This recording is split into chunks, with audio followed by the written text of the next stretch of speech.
আমরা জানি যে বাংলাদেশে একটা কিন্তু নারীবাদী গোষ্ঠী আছে। প্রথমে বলি যারা আসলে নারীবাদী না, যারা আসলে পুরুষবাদী, কারণ তারা নিজেদের পোশাক আশাকের মাধ্যমে, নিজেদের বিভিন্ন বয়ানের মাধ্যমে নিজেকে পুরুষ হিসেবে প্রমাণিত করতে চায়। তারা নারী ও পুরুষের সব জায়গায় সমানাধিকার করতে চায়। এটা আসলে সমানাধিকার না, নিজেদেরকে পুরুষ হিসেবে পরিচয় দেওয়ার মতো একটা হাস্যকর বিষয়। তো পরবর্তীতে আমি বলতে চাই যে জামায়াতের নির্বাচনের আগে, কিছুদিন আগে একটা পোস্ট হয়েছিল, আমরা জানি। তো 5:22 ওই দিনই 5:22 দিক কিন্তু জামায়াতের সেই অ্যাকাউন্ট থেকে এই বিবৃতিটা দেওয়া হয় যে এই অ্যাকাউন্টটা আসলে হ্যাক করা হয়েছে।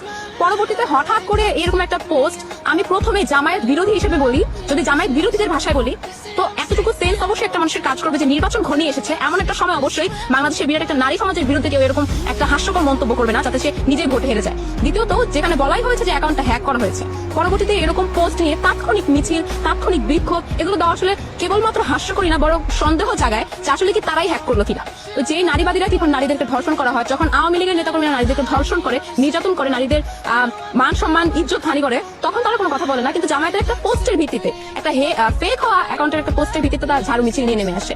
এই বিষয়গুলো আসলে আমাদেরকে খুবই ভাবায় যে আসলে এদের প্রেক্ষিতে এদের আসলে কোনো গুপ্তচর না দালাল এজেন্ডা বাস্তবায়ন এরাই করছে কিনা।